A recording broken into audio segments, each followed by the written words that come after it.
quietly pull a failing student out of the sudden academic doldrums, altering the intellectual flop into a glittering student of American literature. Catcher in the Rye? Ask them.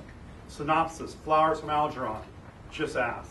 Themes, The Grapes of Wrath? Done. Hello, I'm Tim, and my hero was a movie star who is likely unknown to most of you. Resolute in their trajectory, willing to operate in a constant state of flux, always imagine success even while thrashing through the throes of failure, open to epiphany and attuned to every frequency in the universe on a moment's notice. Hi, I'm Jesse, and my heroes are the stuff of rock and roll legend. Vulnerable but never weak, strong but never domineering. I'm Dave, and my Shiro gives new meaning to feminism. Nothing is normal, nothing like anybody else. Hi, I'm Albert, and in this political climate, my heroes grow every day. Such fierceness, so fearless, focusing on a future fighter made of lightness. I'm Mason. Hi. My Shiro is someone you might not know, so listen up. Towers above, tall, sleek, hair flows, a black mane streaked in pink, sprouting from armpits, legs, crotch. Good evening. I'm Sherry, and I swear to you, she sprouts wings and flies from place to place. Then there are the unsung heroes who work diligently behind the scenes, often in shadows. This is where one of my secret heroes remains in my heart to this day. Hi, my name is Joe, and my hero is in my blood. Sheroes and heroes abound, fighting the good fight. When the need arises, Sheroes show up at marches in LA, Washington, D.C. The women who fought for so long for our rights and now have to fight to keep them. Gay, straight, trans, nameless people are on the front lines every day. Good evening. I'm Christine, and my Shiro is in my blood. Compassionate, brave, decisive, determined, altruistic, inspirational, and selfless. Welcome. My name is Roland, and my hero is my dad. Heroes are those who not only mentor, but anticipate needed guidance and execute it in a generous and non-judgmental way. The hero takes caution to not indulge self-serving or unrealistic ideals. A hero offers ideas and alternatives for a successful outcome. It's a delicate balance of give and take, tolerance versus discipline, and tough love. My hero may not be exclusively mine. Often heroes must be shared. They have the best interests of others, sometimes in great numbers, at heart, yet somehow can touch us as individuals. Harvey Milk, Sojourner Truth, Abraham Lincoln, the Reverend Dr. Martin Luther King, John F. Kennedy, Harold Washington, Mother Teresa, Bono. The list is endless. They changed millions of lives for the better. Social or economic status didn't matter. Their very being, their lives, had a profound, positive, and lasting effect on millions. Who are your heroes and sheroes? My childhood was in turmoil, not the happy home everyone wants, everyone imagines. When love slips away, emptiness is left in its wake. With her guitar, her flowing black hair, her rough, tremulous voice, my sister Nancy rescued me. She took me under her wing, sang of the upset and anger of a generation, of her own sadness and anguish. Her warmth and love gave me what my mother didn't really have time for, teaching me, bringing me out into the sunlight. She moved to the city, as it was called, not San Francisco, not Frisco, but the city. She lived with her boyfriend, Jens. Foreigner, jewelry maker, heavy accent. He was so exotic. I was only 10 or 12, but I was so grown up.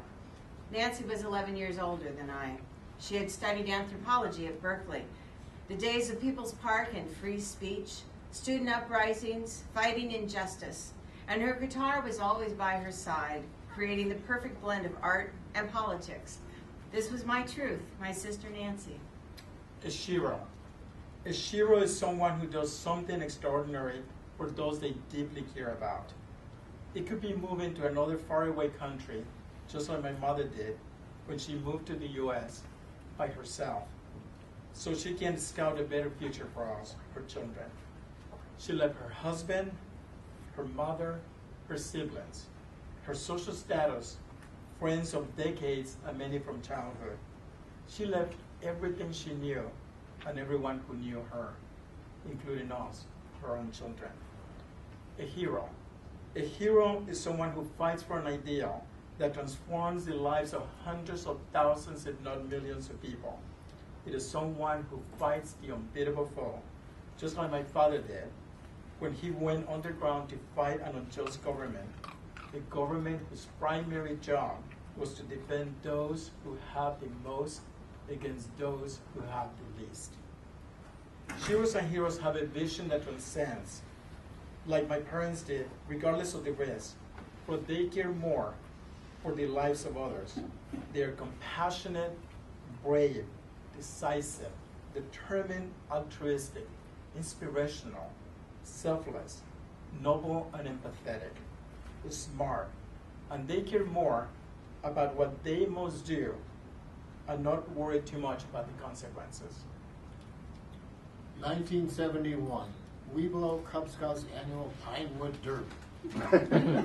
Each boy was issued a block of wood with minimal instructions and no tools from which to carve a suitable mini version of a race car. Wheels and axles were provided. Ideally, there would be a dad on hand to mentor the process. The design, as well as the bulk of the construction, would be done by me, the 9-year-old Weeblo Scout. My brother Jim, the man of the house, even though he was only 14 at the time, helped me build my racer. Racing day. My whole family attended. Time trials. I placed my car at the top of the ramp, and I let it go. To my horror, the car moved down about 6 inches and stopped just beyond the crest of the slope. The judges inspected my car. It was over weight limits. Quickly, they chiseled and gouged wood from the undercarriage to decrease the weight. When this didn't work, upon further inspection, they discovered that the axles had been attached incorrectly and the wheels would not turn. I was disqualified and mortified. There I stood, a big dumb grin on my face to disguise the pullulating tears of humiliation flowing all the way to my toes. I heard murmurings from the crowd. Poor kid doesn't have a dad to help him. Oh, it's a nice looking racer. Too bad, though. I wanted to melt into the floor. That's when Jim walked over to me, where I stood, alone, wilting in the spotlight of shame. He simply said to me, "Don't be embarrassed." He stood right there next to me, where we shared that spotlight, tall and proud. Then he walked me away from the racetrack to join the rest of my family, and we watched the big race. A minor victory, perhaps, but no less important. Thanks to my brother Jim, my hero, he taught me the values of family, brotherly love, and standing by a commitment, regardless of your shortcomings. After 46 years, I still haven't told Jim. Would I be Jim's hero if I told him today? What happens when a hero falls from the pedestal to the dusty earth below, and you realize your hero, your shiro, is only human like everyone else? Nancy and Jens broke up. She had other boyfriends, but no one treated her like the goddess I thought she was. Alcohol, drugs, a parade of dead-end jobs, and she put the guitar away. She married Don, blonde, charming, abusive. No more singing, no more joy in fighting the demons, righting the wrongs of society. Her life was about survival, how to get to work in the morning, hungover, bruised from a fucked up husband.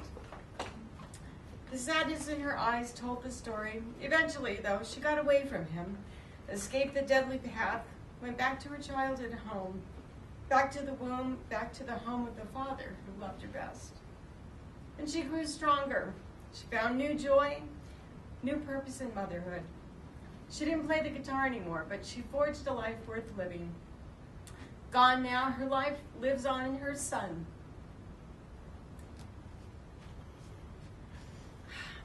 He has her eyes and her smile.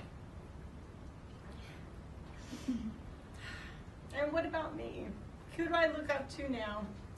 I lost my shiro, my false prophet who showed me how to live life well, how to forge a path through the underbrush to bask in the sunlight of righteousness.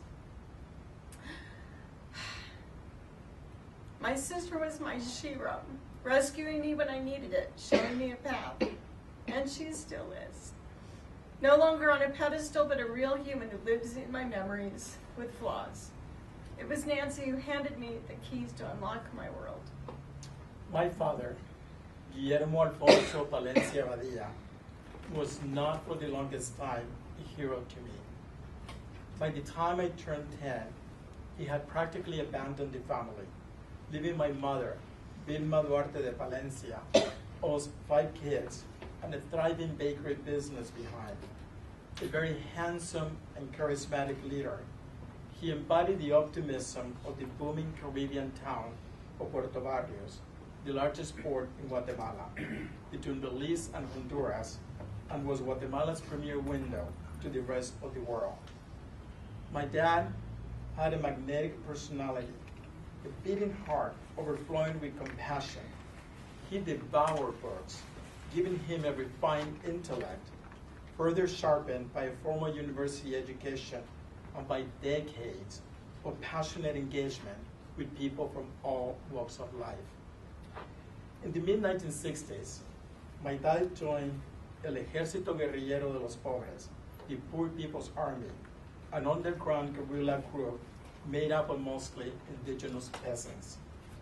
His ideology exiled him from the hot and humid Caribbean to the Altiplanos, the highlands of Guatemala, where most people speak 1,000-year native Mayan languages and dress in warm clothing, as temperatures hover around 0 Fahrenheit. His mission and that of his comrades was to unleash a guerrilla warfare against the ruthless Guatemalan oligarchy, a government of the few, for the few, by the few, and because of the few and nothing else but the very few. Ironically, his uncle, Julio Cesar Mendez Montenegro, was the president of Guatemala when my dad began his underground activities. Although his tío, Mendez Montenegro, promised democratic reforms and the eradication of corruption, the promises went unfulfilled. The young and the radicalized became restless with the empty promises, resulting in an explosive civil war that eventually claimed over 200,000 lives. All this against the background of the volatile US-Soviet Union Cold War, which added fuel and paranoia to the raging fires of violent revolutions and counter-revolutions. Because of his activities, my dad was labeled a communist. And I blame him for playing with fire. But a communist? As a kid, I did not understand exactly what a communist is, but I know it's not good. It makes me ashamed and fearful at the same time. It is the same gut-wrenching feeling that I have when I hear the word maricón. It's thrown around when it's thrown around by neighborhood kids, my classmates, our male employees, and even some of my relatives. Either label can get you in trouble. How could my dad be a hero to so many and also be a communist, which was then considered the lowest of the law? So I start to get a feeling that a label can get you killed and that words have power. In 1970, at the age of 12 and a half, I moved from Puerto Barrios to Guatemala City. My mom had already migrated for the US, and we had already lost the business that employed over 24 people. We lost the comforts, the dignity, and the privilege attached to a certain social status. For the next 5 years, we would live in other people's homes under the tutelage of paternal and maternal grandparents. In August of 1971, my dad was assassinated in broad daylight in one of the busiest boulevards in Guatemala City, a city of over 2 million at that time. And so I ask, do people have to die to become sheroes or heroes? All I know is that I deeply miss my dad, my personal hero. My senses were first gloriously assaulted by the Beatles via their debut U.S. TV performance, February 9th, 1964. She loves you, bark, bark, bark. They sounded fucking great, and they were gorgeous. Well, okay, Ringo.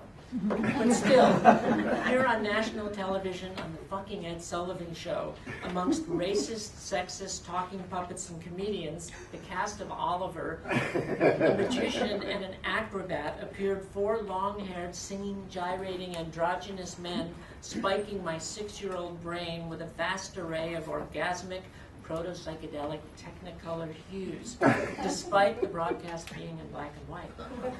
I saw the Beatles and I thought to myself, so boys can be girls. My mind warping into a new Panavision view of myself and the world around me.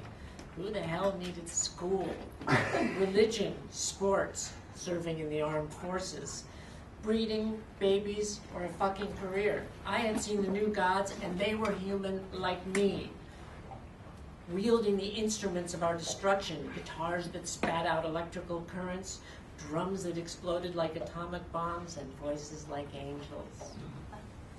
No more military crew cuts, no more playing with toy guns. With my Gibson hollow body guitar in hand in all its curvaceous wooden and metal glory, it even came with its own G-string.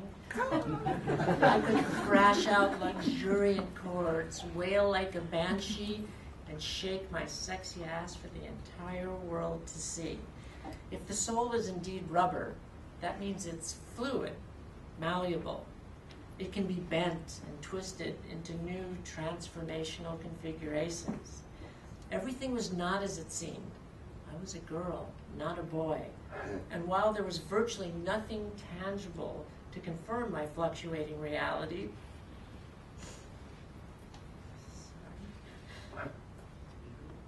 it felt real enough to me, and despite the binding, corseted dictates of society and my own flailing, uncooperative body, there was now truly no turning back. I had no idea just how many years I'd struggled to become myself, to come out as bisexual, to transition from male to female, but back then, I had no reason to believe I would ever make it at all. So better fucking late than never. Whistleblower. Those are my heroes. Whistleblower, a noun, a person who makes public disclosure of corruption or wrongdoing. There are many people out there risking their lives blowing the whistle on officials and those in authority who are practicing devious and nefarious methods in their jobs and areas of influence for illicit gain and or control over a gullible and unsuspecting public.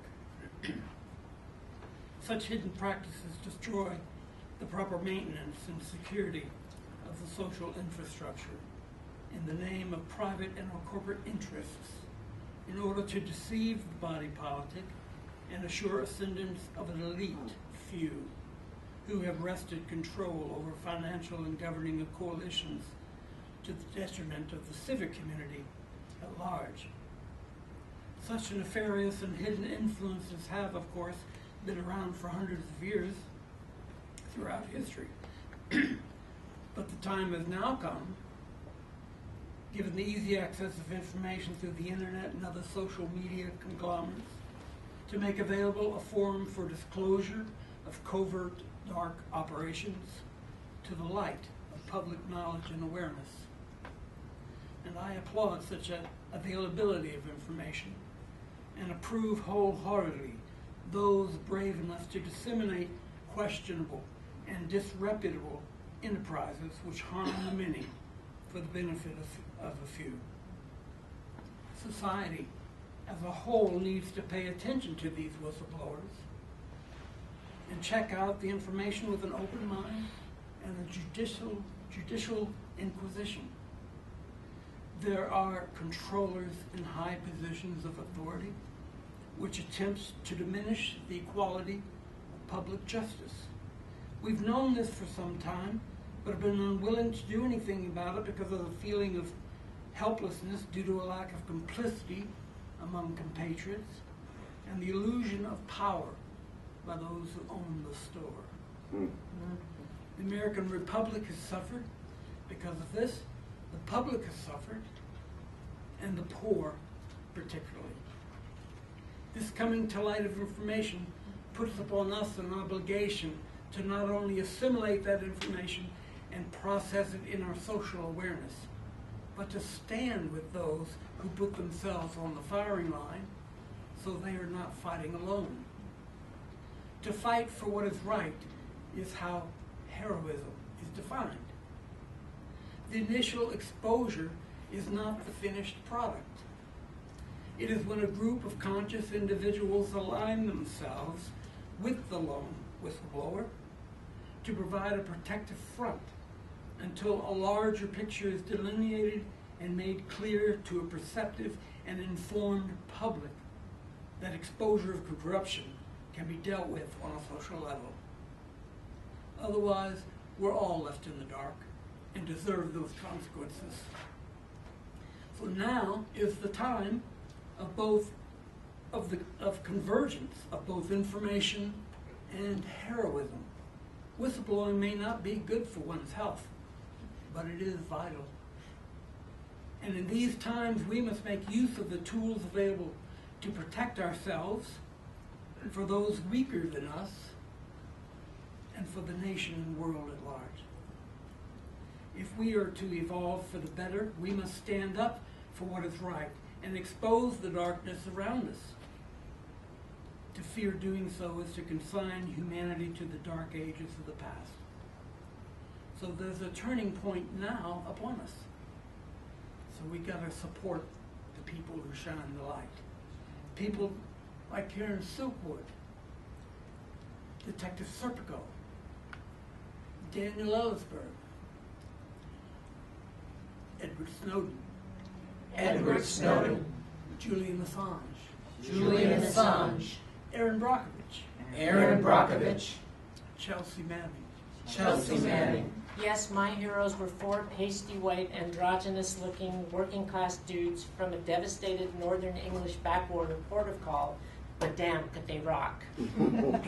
Their heroes were black rock and rollers and all-girl groups, beat poets, and leather-clad country boys.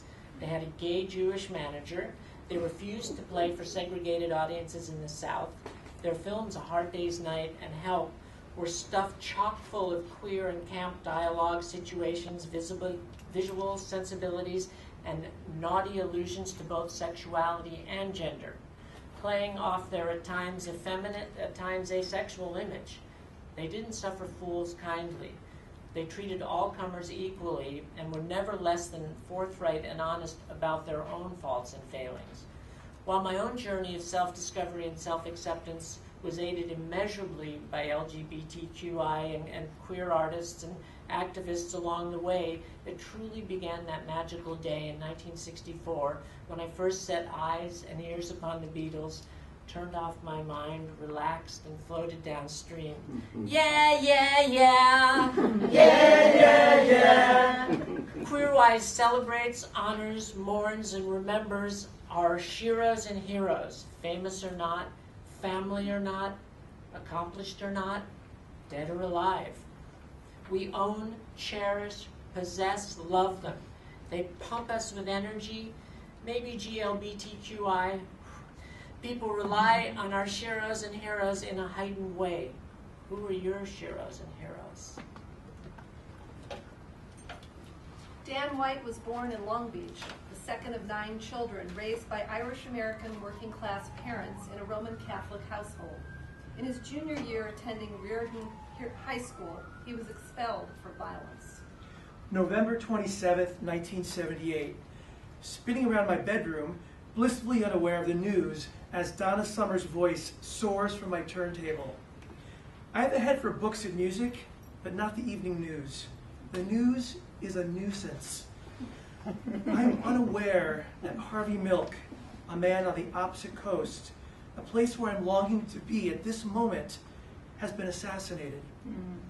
I'm unaware that my secretive yearnings are the same as his. I'm unaware that he has forged a path for me to live an openly gay life where I will be, literally and figuratively, in merely 10 years from this moment.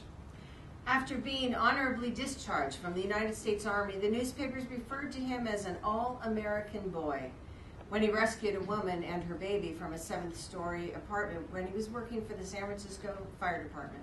In 1977, White was elected as a Democrat to the San Francisco Board of Supervisors from District 8, which included several neighborhoods described by the New York Times as hostile to the growing homosexual community of San Francisco. The life and times of Harvey Milk. Or is it the life and death of Harvey Milk? I can't remember now. I'm watching this documentary in my dorm room, wondering if my roommate can hear me sniffling in the dark. Queer activism is very new to me. No GSA club at Fairmont High School. The reddest county in Minnesota, the tacky buckle of the Bible Belt that stretches across the state's southern border. Also, the biggest pork-producing county in the state. Hogs everywhere. After clashing with the members of the board, including Harvey Milk, White resigned and then sought reappointment, which Milk and others objected to. I will remain unaware until the moment arrives. While watching the life and times of Harvey Milk, my very first boyfriend, my hands grip the armrest of my couch, and I weep openly while a fury bellows from within me. I am finally aware. On November 27, 1978, White entered City Hall by climbing through a first floor window carrying a .38 revolver and 10 rounds of ammunition. Hogs everywhere. And here I am, crying with Harvey. According to Wikipedia, after entering Mayor Mosconi's office, White pleaded to be reinstated as supervisor, but Mosconi refused. White then killed Mosconi by shooting him in the shoulder and chest, and twice in the head. He then walked to the other side of City Hall to Milk's office, reloaded the gun, and shot Milk 5 times.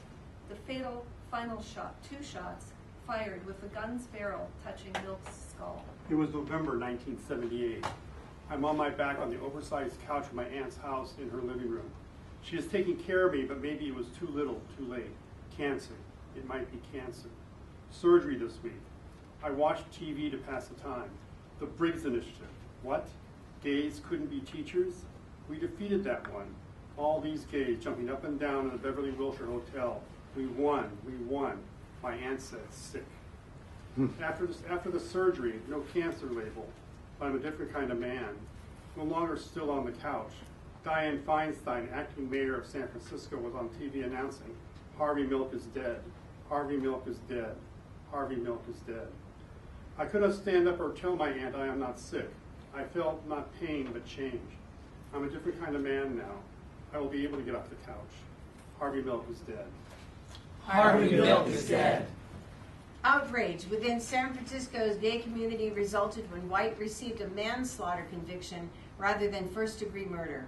The White Night riots resulted in no small part to what became known as the Twinkie defense because of White's predilection for sugar. Harvey's bravery lay in his awareness and fearlessness in standing up for his own true nature and that of gay people everywhere, especially in the face of the threats and hostilities against living a peaceful and open existence. He was in some sense not surprised by the outcome of his involvement because he knew the stakes were greater, far greater than his own personal life. He seemed to have an inner knowledge of his precarious position and willingly accepted that the value of his life was not to be counted in how many years he lived, but in the impact of changing the lives of others for the better.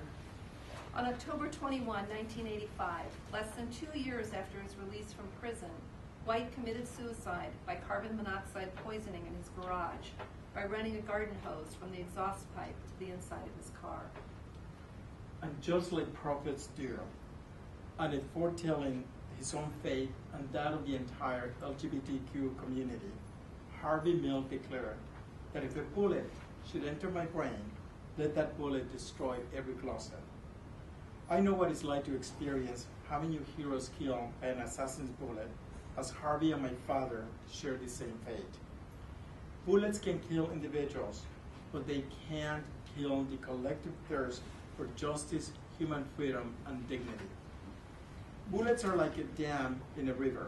They can put those dreams on a pause, but they can't contain the torrential force of history. Harvey knew that.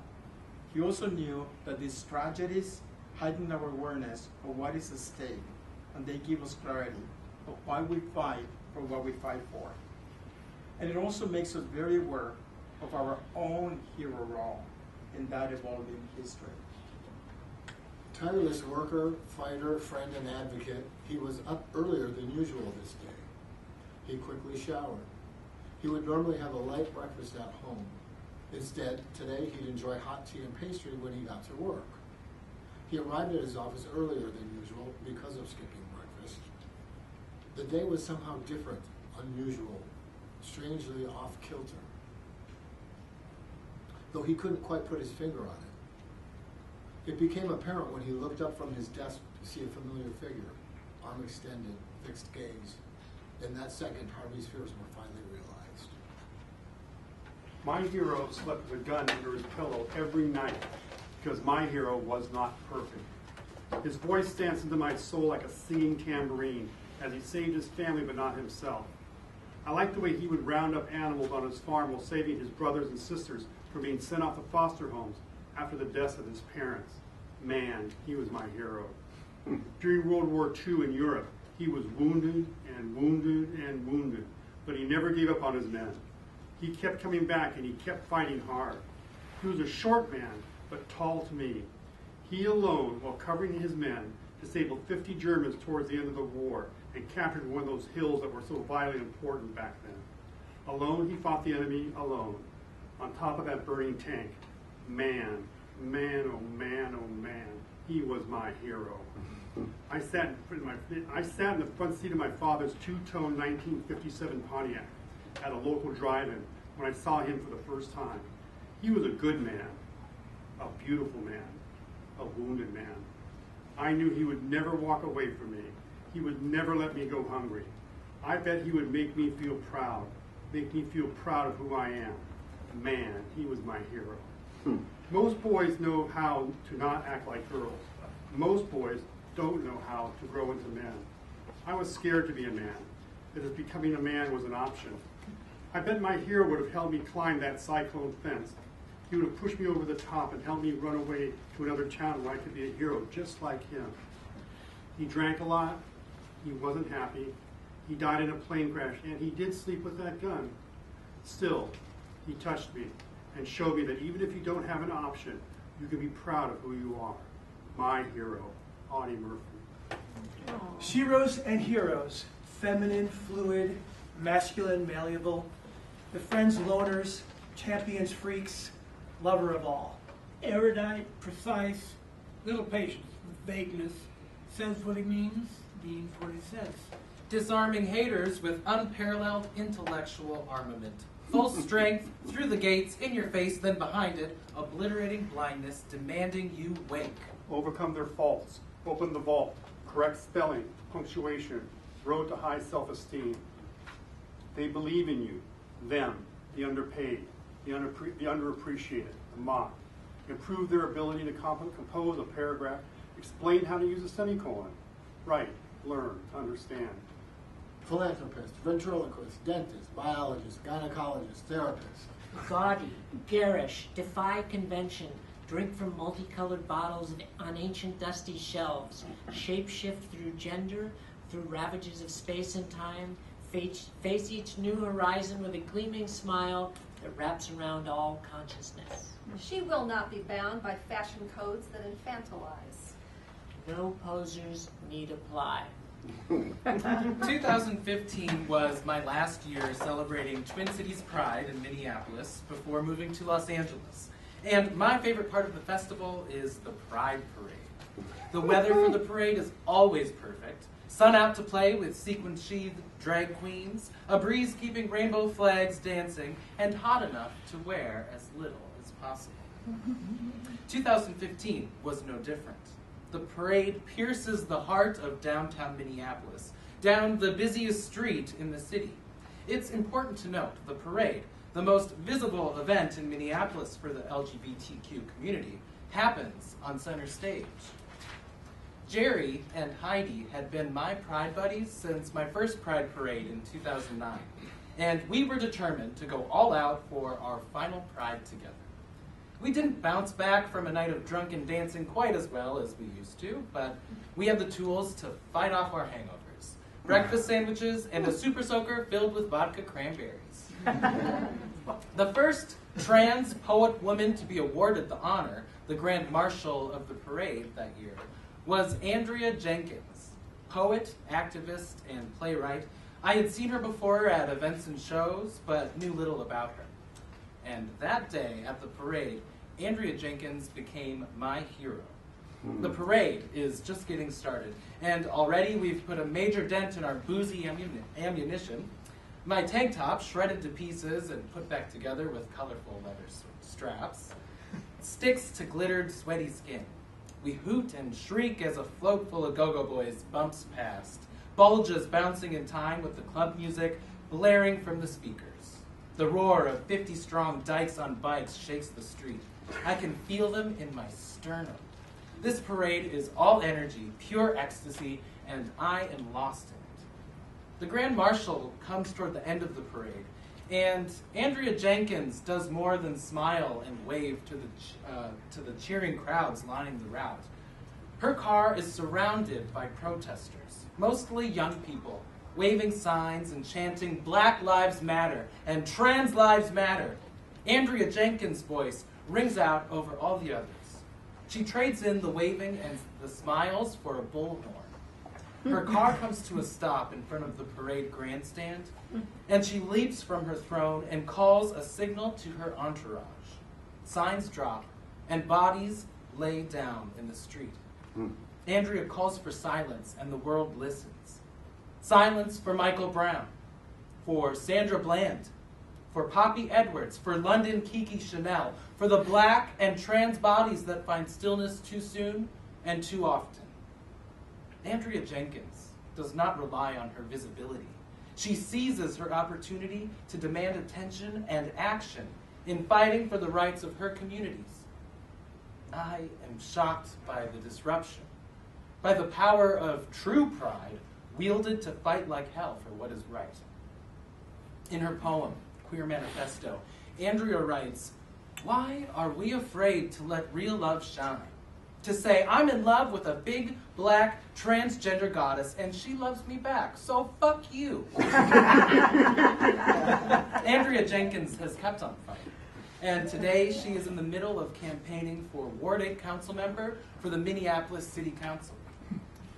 Andrea Jenkins did not come to play, and for that, she is and will always be my hero. Gliding into the small classroom with a heavy backpack, I quickly survey the room before I sit. A gauzy burnt orange glow peeks through the blinds as the sun sets over the Hudson River. Just the right color for the first night of my college feminism course titled Goddess.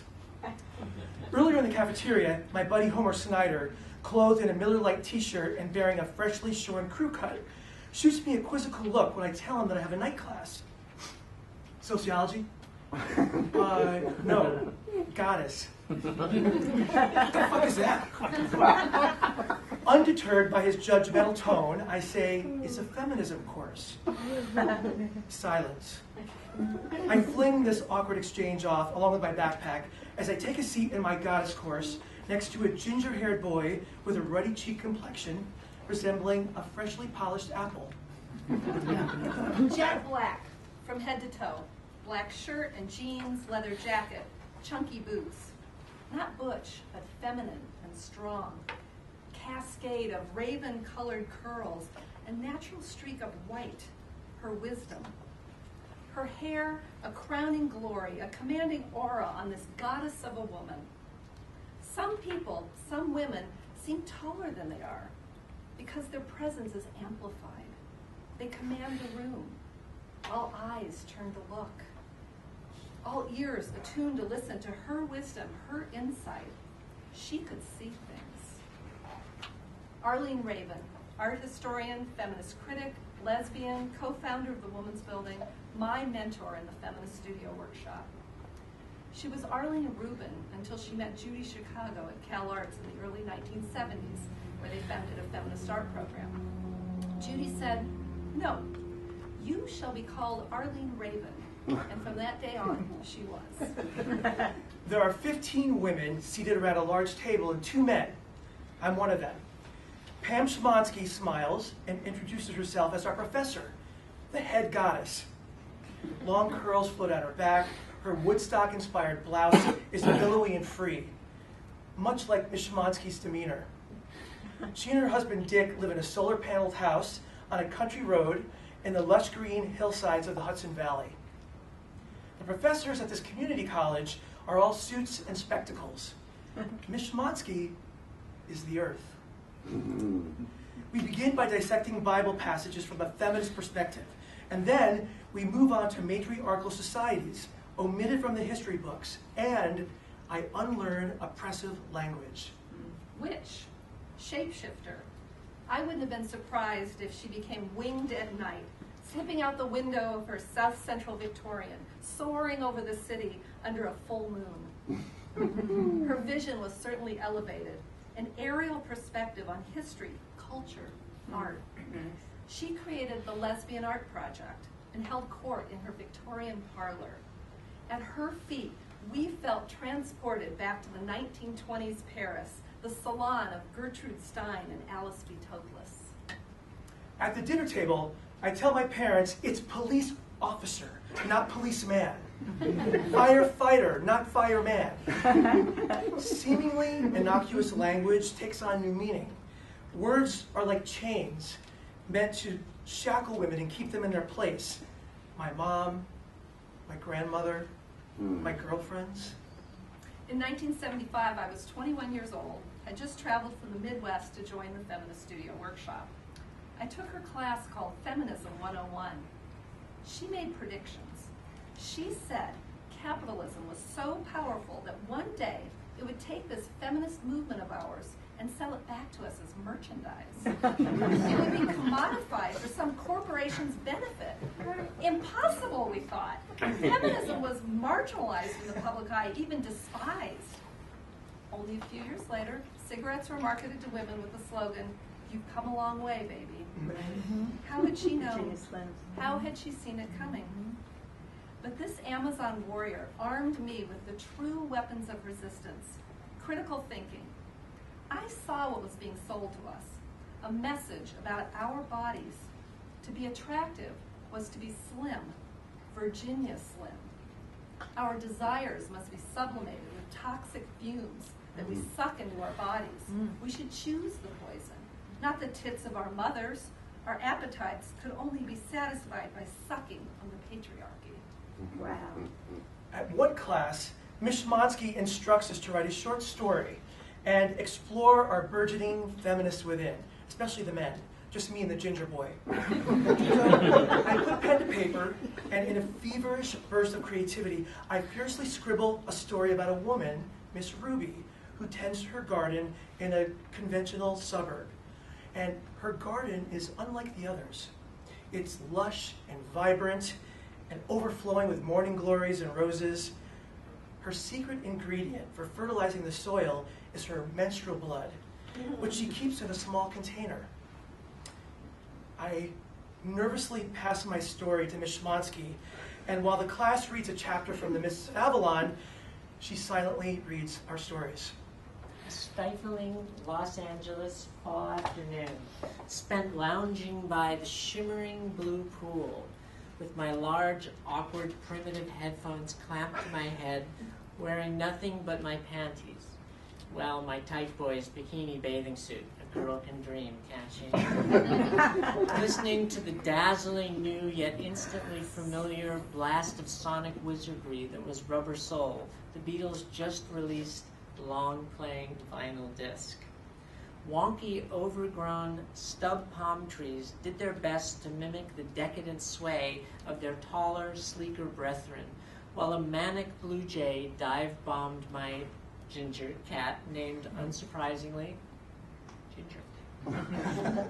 The breeze was more the gasp of a smog-billowing chimney, offering no relief from the septic sun, instead magnifying the intensity of the heat tenfold.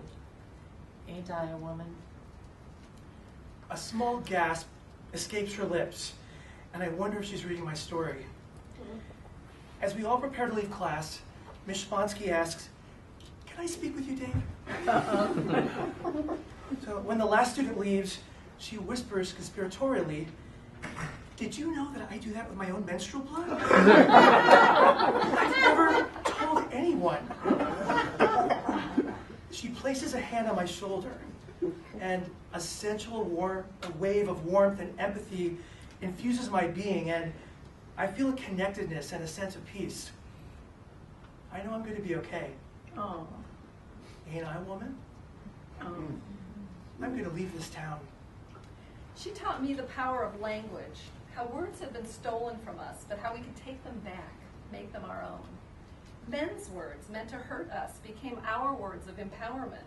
We became dykes of our own dreams, who examined our cunts and embraced our queerness.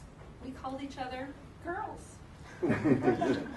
Despite sweat glistening on my prepubescent torso, I remained cool, my eyes shut tight, breathing in the folksy, insistent joy of "I've just seen a face" and mystical Eastern sitar twang of Norwegian wood.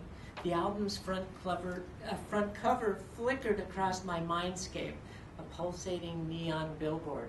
John, Paul, George, and Ringo's sallow, stretched, sexy faces, tweaking the program gender and sexual definitions misprinted upon my brain for the first 9 years.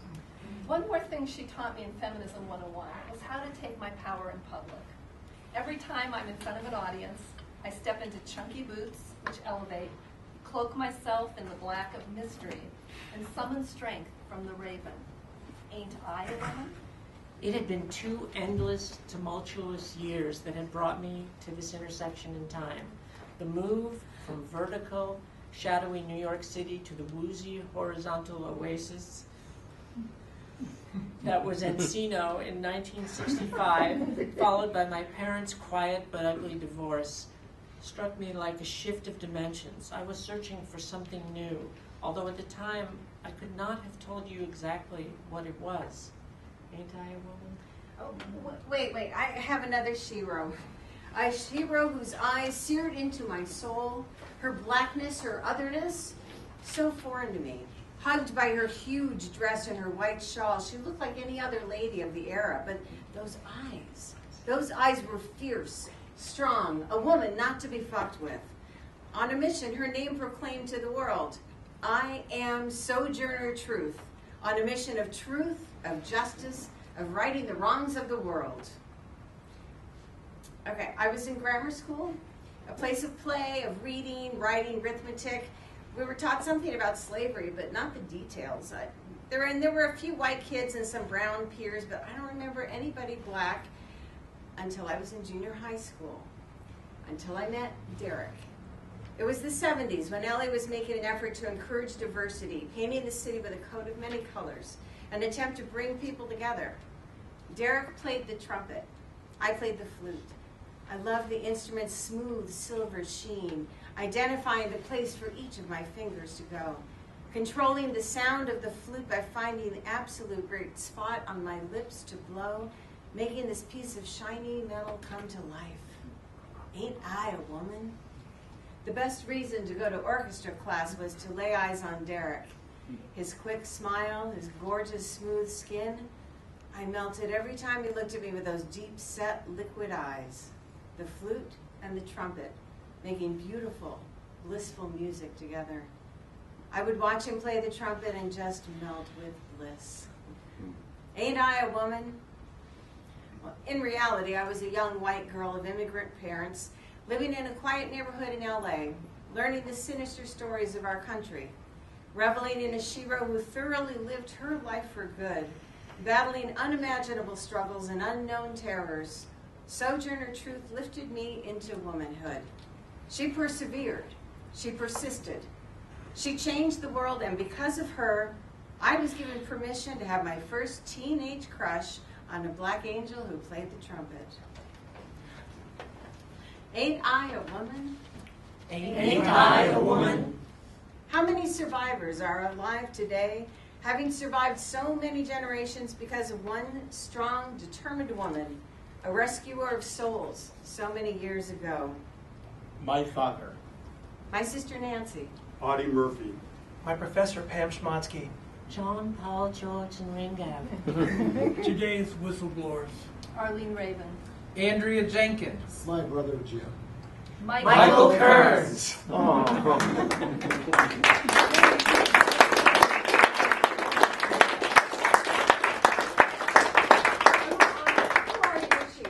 Who are your heroes? Thelma. Rosemary Duffield. That's it? Any other names? Anyone want to shout one out? James Baldwin. Jonas Saul. My parents. Nelson Mandela. Yeah? Your single mother? W.H. Let's hear it for the mothers. Ken. Auden. Yeah. Michael? All of you. Thank you, everyone.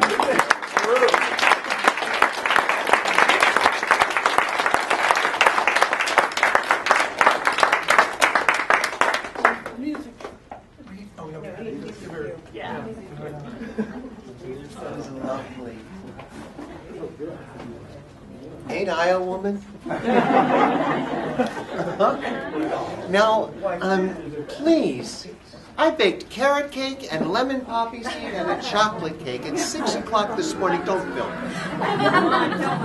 Eat them and enjoy. In 5 minutes.